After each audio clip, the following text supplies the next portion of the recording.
G'day, Tragic here, and welcome to the next turn. This is turn 6 of Mansions of Madness, 2nd edition, Escape from Innsmouth, and I'm feeling a bit of pressure. It's getting a little bit away from me, this game, I feel. I'm starting to become very concerned with the passage of time. This is a game that has a kind of exponential ramp of difficulty. You want to finish the game as quickly as possible, because the longer the game is running, the harder the game gets. Now, the game hasn't gone out of control yet, but it's getting close. We've had one extremely bad turn which set us back. We've been recovering from that. But all in all, we haven't made a lot of progress. And I'm starting to feel if we don't make significant progress in the next couple of turns, then there's going to be a death turn during one of the mythos phases. It's just going to be extremely damaging and we might not recover. So to that end, we really need to start maximizing our turns. But before we do, there's a couple of little corrections. Let's just yoink this out. Yoink! Basically, Carlson broke his arm and it says discard down to 2 items, not discard 2 items. So I'm going to keep the journal. And I think this is important for us because it takes an action to pick up an item. So this effect could theoretically drop items around the place, 1 or 2 in each zone. Having both the items dropped into a single zone, it was a bit of an advantage because you could pick it up in one go, and it also gave him room to pick something up. So he's going to keep the journal, and that's fixed. So it's just this evidence block here. The other thing I'm going to change is the position of this monster. Now the rules in this game are pretty loosely written. So basically what happens is the monster has a movement of 2, but it says move towards the pier, or it said basically move 2 spaces towards the pier. So 1 space took him into the pier, right? Now it makes no thematic sense for me for him to walk right to the end of the pier and then round, because obviously this is the mob circling the hotel, right? And it just doesn't seem right. So even though he has 2 movement, right, which could technically take him to here or take him to here, I'm going to stop his movement there. So he spent movement points to get to the pier, okay? He just only needed 1 instead of 2. And this is going to make a huge difference because next turn he's going to come up to here, right, instead of being here, which is going to be quite a big deal. Now it's going to make it a little bit harder for me, but it just really bugged me when I was doing the editing and thinking about this turn that he was down here. It just seemed silly that the mob would go all the way to the end of this pier and then double back. So that's the way we're going to do that. So all our investigators are kind of clustered around this corner.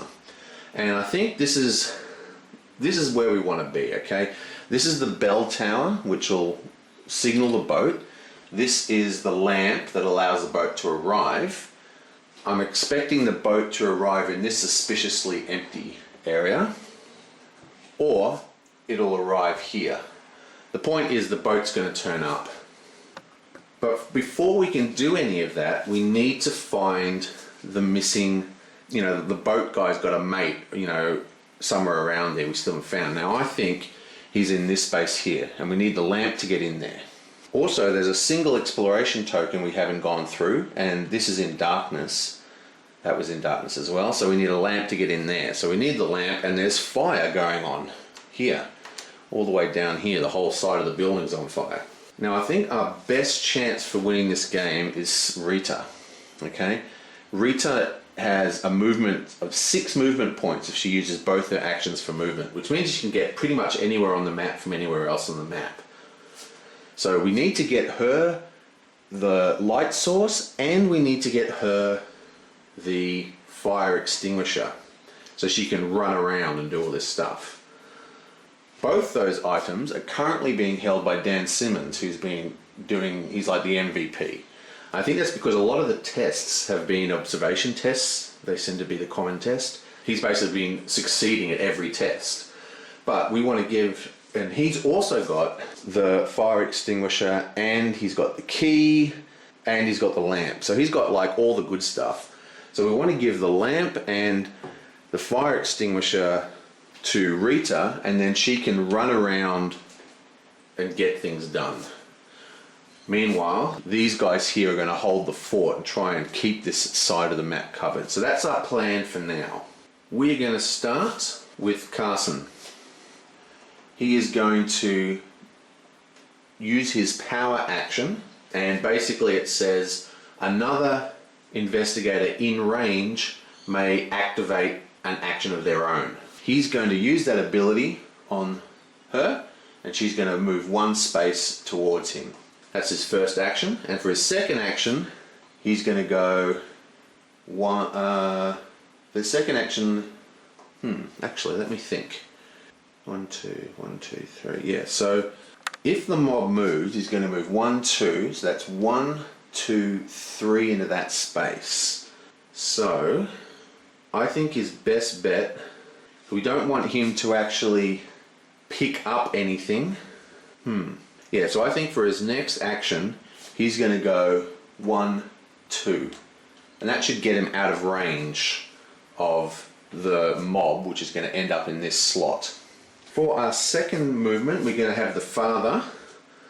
Now he's going to activate 1, 2, 3. That means he's in range.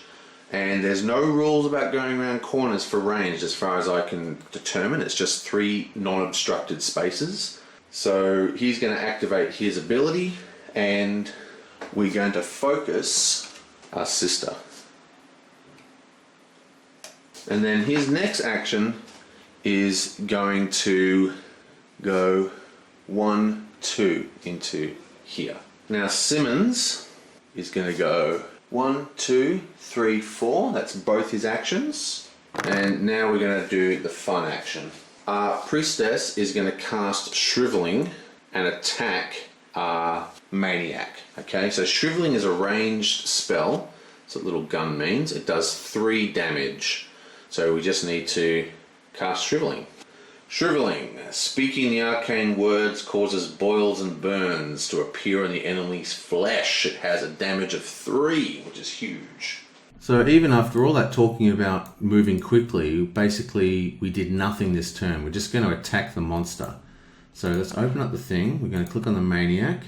We're going to attack him, and we're attacking with a spell. Bam. You begin the recitation, but stumble when you reach the final verse. You scour your memory for the remaining words, and 1,000 voices fill your mind in reply. We need a successes of 2. If you pass, you manage to isolate your own voice amidst the din and trust it to guide you. The monster suffers damage equal to the spell's damage plus your test result. If you fail, your mind reels as the voices overwhelm your senses and you struggle to shut them out. Flip the spell you attacked with. Okay, so her spell does 3 damage, which is actually quite huge. So we need to get 3 successes. And her mind is 5.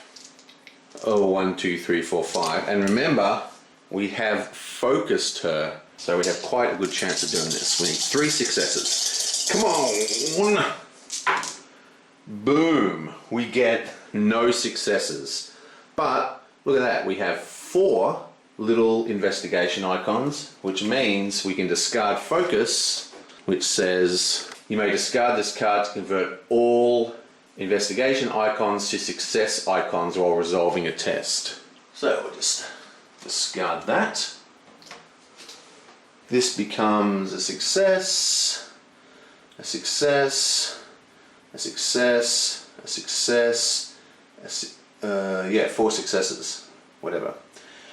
So that's 4 successes plus 3. And now we have to flip the card and see what the consequences of our arcane dalliance is. You feel for a moment as if the strange boils and lesions have taken hold within your brain. Suffer 1 face-down horror, then discard this card and gain another shriveling spell. Okay, so we discard that shriveling spell, we get a new one. Yonk! Shriveling. 4 left. And we forgot to actually even use the cross, which gave us an extra mind. Okay, so we'll just quickly shuffle that, and she gets another shriveling back. Okay, so that's passed. Yabonk. And we did 1, 2, 3, 4 damage from our rolls, plus another 3. 1, 2, and that's it. That's enough to kill the maniac. So confirm, yabonk. Okay, so there's nothing special happens, he just dies. Yoink! Oh, I forgot to tell you, this is the snack shack actually. So that is the place, this is the item, whatever's here is the item that the urchin was telling us about, not this shack over here. And now she has another move, okay? She can move 2 spaces in any direction she wants, or she can do anything she needs to do, and I think what she's going to do is she's going to duck in here. Yoink! Because this is a doorway, she's actually out of line of sight of the mob, which means that this mob will not be able to get to her. Ooh, and I forgot to take 1 face down horror. Bam. Takes it a 5. And that's the biggest problem for us really, is our major chick has only got 2 horror left. She only starts with 5. And speaking of Rita, she is now just going to use her super speed and go 1, 2, 3, 1, 2, 3, and start hooking up with everybody else. And that is it for that turn. Nice. Okay, so let's continue to the Mythos event. Bonk. Please be not too bad. The fire spreads out of control. I think what I'm going to do is flip this fire. Yonk. That removes the darkness token there. The air begins to shimmer with heat. The shimmer becomes a glow, enveloping Rita Young. Rita Young suffers 3 face-down damage and eyesight negates. Then she flips 3 damage face up. Okay, this could be particularly bad because we don't want her to have damage. Her observation is only 3. So she needs 3 successes here. Come on. Come on, rolling awesome. Boom. Damn it. So she gets 1 damage is negated and she gets to re-roll 1 because of her lucky rabbit's foot. Bam, excellent. So she negates 2 damage. Yoink, the scary deck. That's what you get when you don't have coins. Minor injury, only a flesh wound. Resolve immediately. No additional effect. Flip this card face down. Excellent. So, get this a little neater. Well, that's fine. 9, she has 8. Helps if I get it right. There we go.